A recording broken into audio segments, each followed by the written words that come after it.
Massive blizzard hits United States.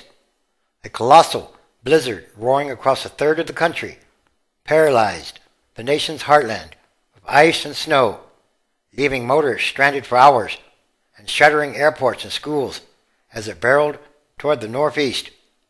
In Ohio alone, more than 200,000 homes and businesses were without power as trees downed by snow, ice, and wind cut power lines. In the Chicago area, some 123,000 utility customers saw their electricity cut overnight. Crews had reduced that to 59,000 by midday.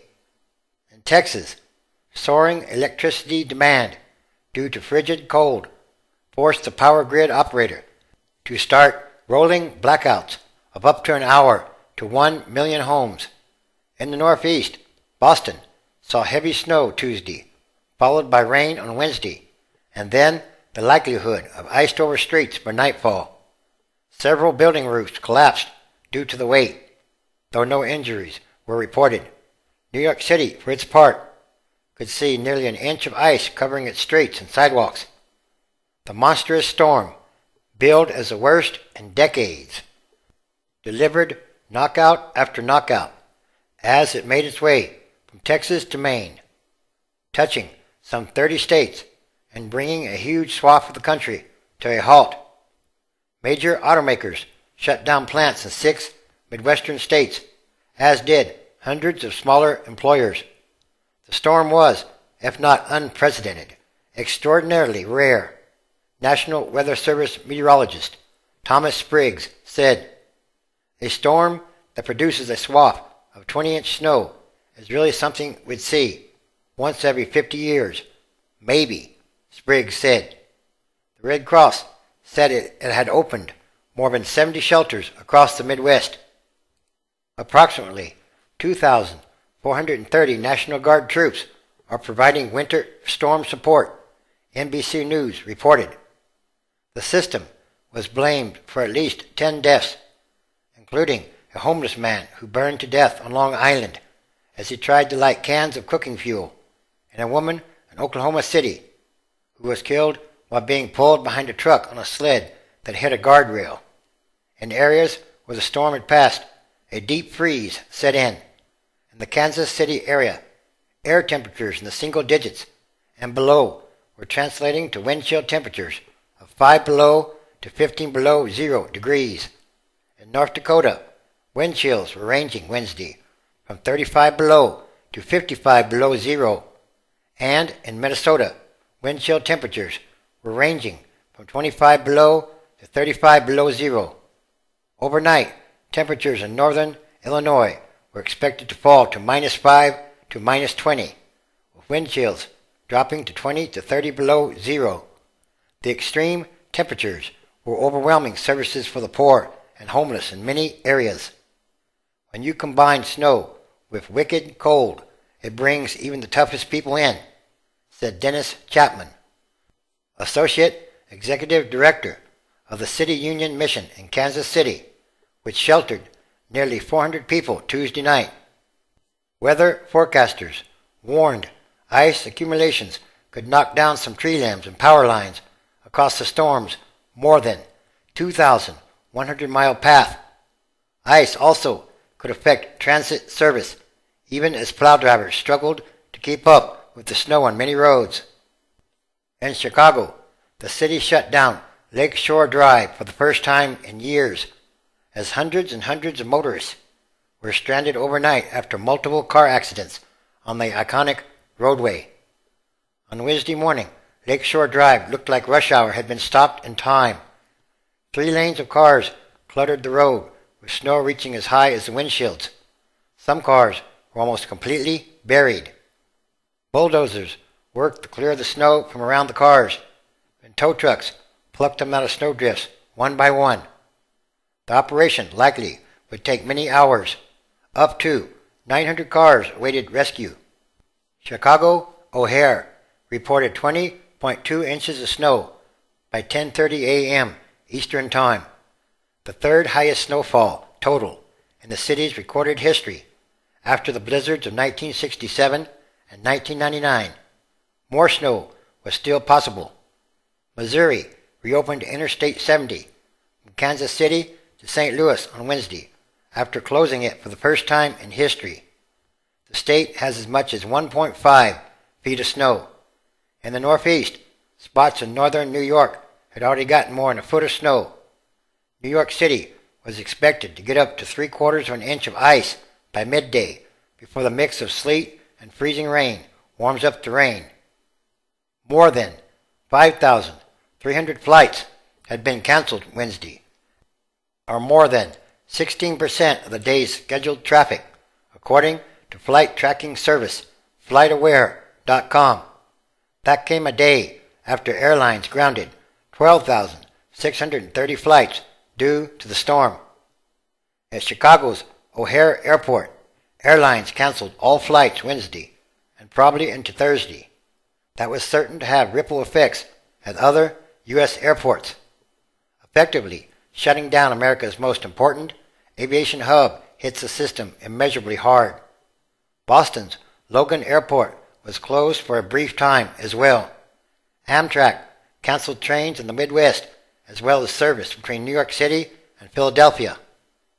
At least 2 weather-related deaths were reported in New York, including a traffic fatality and a homeless man on Long Island who, police said, had burned to death as he tried to light cans of cooking fuel while sheltering behind a food market.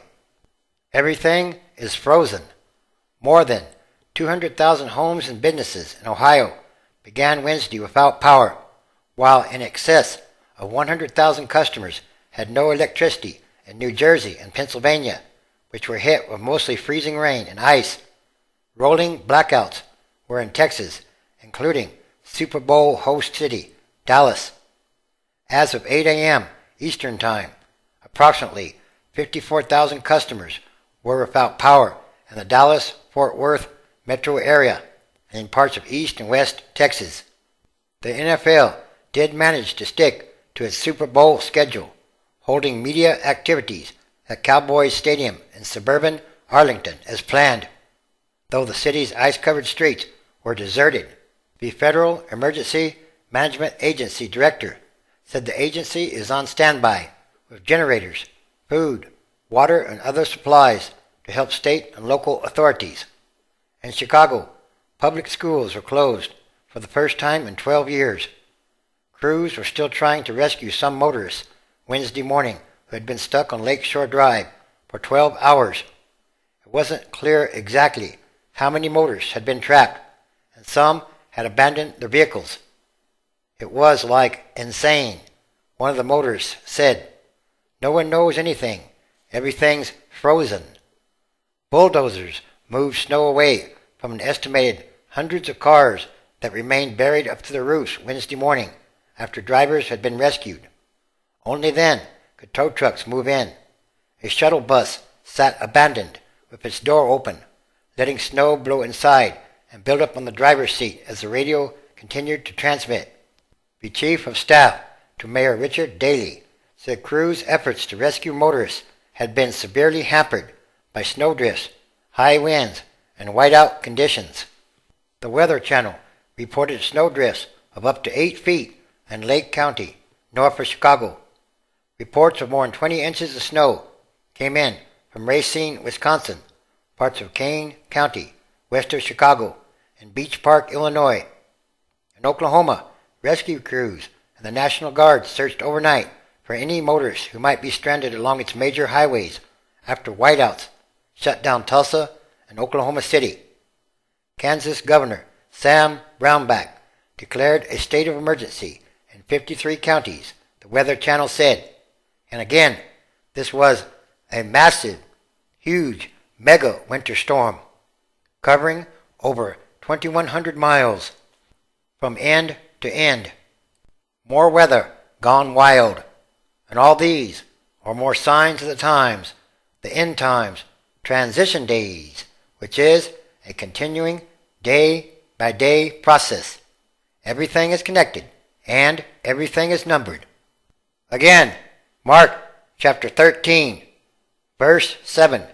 And when ye shall hear of wars and rumors of wars, Be ye not troubled, for such things must needs be, but the end shall not be yet. 8. For nation shall rise against nation, and kingdom against kingdom. And there shall be earthquakes in divers places, and there shall be famines and troubles.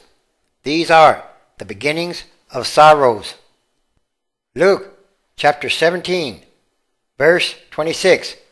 And as it was in the days of Noah, so shall it be also in the days of the Son of Man. 27.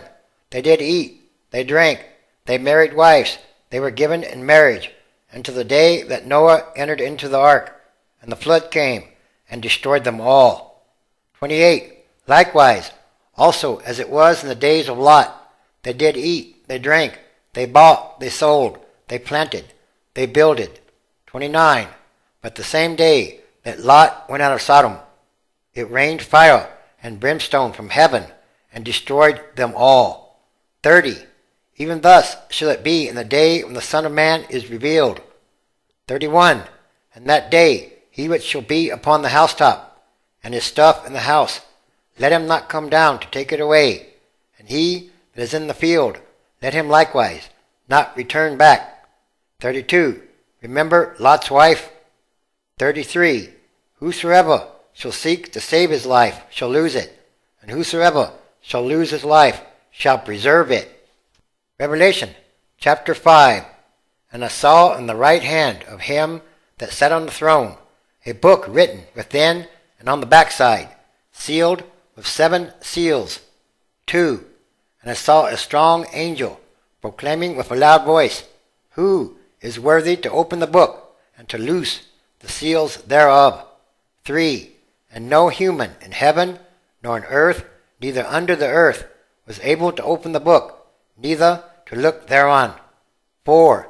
And I wept much, because no human was found worthy to open and to read the book, neither to look thereon. 5. And one of the elders saith unto me, Weep not, behold, the Lion of the tribe of Judah, the root of David, has prevailed to open the book and to loose the 7 seals thereof. 6. And I beheld, and lo, in the midst of the throne and of the 4 beasts, and in the midst of the elders, stood a lamb, as it had been slain, having 7 horns and 7 eyes, which are the 7 spirits of God sent forth into all the earth. And yes, it's time for all things to be fulfilled, all prophecy. Yes, even the weather is a sign. Watch the weather change.